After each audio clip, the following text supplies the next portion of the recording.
Hi guys, today I have Google Pixel 8a and I want to show you how to fix the problem when your Google Play Store install stuck on padding on this device. To fix it, cancel this install and go back to the main menu where we choose settings option.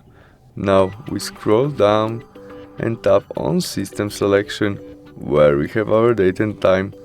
In it we must turn on first function set time automatically. After that all would work. We can go back and try search Mobile Legends games. I don't say where find this option. We must go down on settings application system and there we have our date and time. After that we can go back and try install again and it is working and we can do it. Thanks for watching. Bye.